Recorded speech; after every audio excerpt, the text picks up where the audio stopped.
एक दूर गांव में हरे भरे खेतों से घिरा हुआ एक ज्ञानी व्यक्ति रहता था। उसकी शांति और ज्ञान को देखकर लोग दूर दूर से उसकी सलाह लेने आते थे। एक दिन एक बेचैन जवान लड़का उसके पास आया। उसकी आंखों में बेसब्री थी। उसने विनम्रता से कहा, मैं अपने धैर्य की कमी से परेशान हूं। मैं अपनी बेचैनी में शांति कैसे पा सकता हूं? ज्ञानी व्यक्ति ने सिर हिलाया और उसे पास के बगीचे में ले गया। वहां वे एक ऊंचे आम के पेड़ के नीचे खड़े हो गए, जो कच्चे आमों से लदा हुआ था। जवान लड़के की नजर पेड़ की शाखाओं पर टिक गई, जहां मीठे आमों के इंतजार में उसकी नजरें ठहर गईं। इस पेड़ को देखो, ज्ञानी व्यक्ति ने धीरे से कहा। यह पेड़ स्वादिष्ट फल देने का वादा करता है, लेकिन इसे धैर्य का महत्व पता है। लड़के के चेहरे पर उलझन का भाव आया, लेकिन उसने ध्यान से सुना। आओ, पास आओ, ज्ञानी व्यक्ति ने कहा। अगर यह पेड़ जल्दबाजी करेगा तो फल का स्वाद खट्टा और असंतोषजनक होगा। धीरे धीरे लड़के की बेसब्री समझ में बदलने लगी।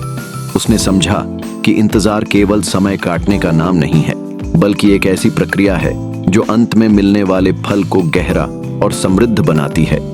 इसके बाद ज्ञानी व्यक्ति ने जमीन पर गिरे हुए एक कच्चे आम को उठाया और लड़के के हाथ में रख दिया।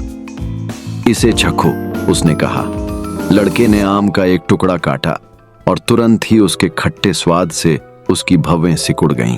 देखो, ज्ञानी व्यक्ति ने कहा, पेड़ धैर्य से इंतजार करता है ताकि आम पूरी तरह पक सके, क्योंकि यह जानता है कि असली मिठास समय के साथ आती है। जब वे बगीचे से बाहर निकले तो लड़के के मन में एक नई शांति बस गई। अब उसके पास एक नया दृष्टिकोण था। वह समझ चुका था कि जीवन के सबसे मीठे इनाम इंतजार के काबिल होते हैं। उसने अपने अनुभवों के बगीचे में धैर्य को पोषित करने का निश्चय किया। हर पल को स्वाभाविक रूप से अनफोल्ड होने दिया, जैसे पेड़ अपने फलों को पकने का इंतजार करता है।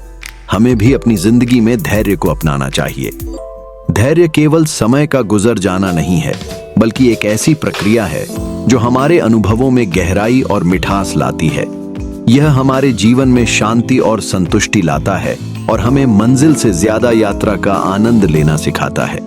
हमें केवल अंतिम नतीजे पर ध्यान केंद्रित करने के बजाय हर कदम का मजा लेना चाहिए और उन अनुभवों को अपनाना चाहिए जो हमें बदलते हैं। यदि आपको यह कहानी पसंद आई हो तो कृपया चैनल को सब्सक्राइब करें, अपने विचार कमेंट में बताएं और इसे अपने दोस्तों के साथ शेयर करें। धन्यवाद।